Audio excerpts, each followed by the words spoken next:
ব্যক্তি বা সংগঠনের দাবি নয়, এই দাবি কোন মানুষের দাবি। গত 17টি বছর আমরা বুকে কষ্ট নিয়ে বাংলাদেশের মানুষের অধিকারের জন্য সব সময় রাজপথে সোচ্চার ছিলাম, ভবিষ্যতেও থাকবো। আমরা গতকালকে দেখলাম একটি দল যারা ইসলামিক নামে রাজনীতি করে, তারা আমরা দেখলাম যে আওয়ামী লীগের বন্ধুদের কবর জিয়ারত করতে গিয়েছেন। আমরা লজ্জা পাচ্ছি, আমরা ছিছি করছি, জনগণ লজ্জা পাচ্ছে।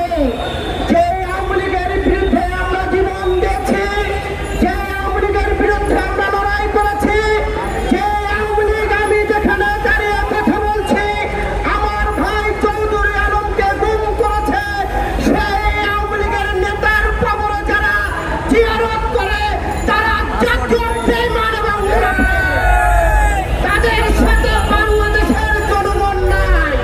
তারা ভোটের জন্য আকুতি করছে, আওয়ামী লীগের কবর জিয়ারত করছে। আমরা কয়েকদিন আগে দেখলাম একটি দলের আমির, তিনি বললেন প্রতিবেশী দেশ থেকে তাদের বন্ধু।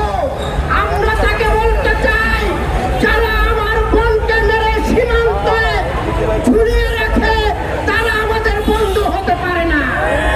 যারা গত 17 বছরে বাংলাদেশের আগ্রাসন করে বাংলাদেশের গণতন্ত্র এবং বাংলাদেশের মানুষের ভোটের অধিকার ফিরিয়ে নিয়েছে, তারা আমাদের বন্ধু হতে পারে না।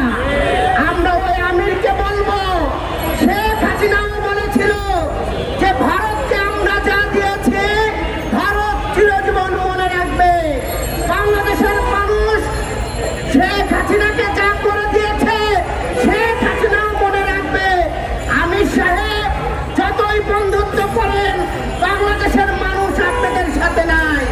শেখ হাসিনার মতো আপনারাও রোহিঙ্গা, যার কারণে জাতীয় নির্বাচনকে ভয় পেয়ে একটি ইহুদি মতবাদ, সেই পিয়ার পদ্ধতি বাংলাদেশের মানুষের ঘাড়ে চাপিয়ে দিতে চান। আমাদের প্রশ্ন, যদি ইসলামের দল হয়ে থাকেন, সিদ্ধান্ত নিতে হবে রাসূল সাল্লাল্লাহু আলাইহি ওয়াসাল্লামের মতবাদ নাকি ইহুদি মতবাদ। আমরা কোনো পিয়ার শেয়ার মানি না, আমরা জনগণের ভোট নিশ্চিত করব। আর যারা জাতীয় নির্বাচনকে বানচাল করার ষড়যন্ত্র করবেন তাদেরকে আমরা রাজনীতিকভাবে উড়িয়ে দেব। কাজেই আপনাদেরকে সিদ্ধান্ত নিতে হবে, জনগণের সাথে থাকবেন নাকি রাসূল সাল্লাল্লাহু আলাইহি ওয়াসাল্লামের মতো থাকবেন নাকি ইহুদি মতো থাকবেন।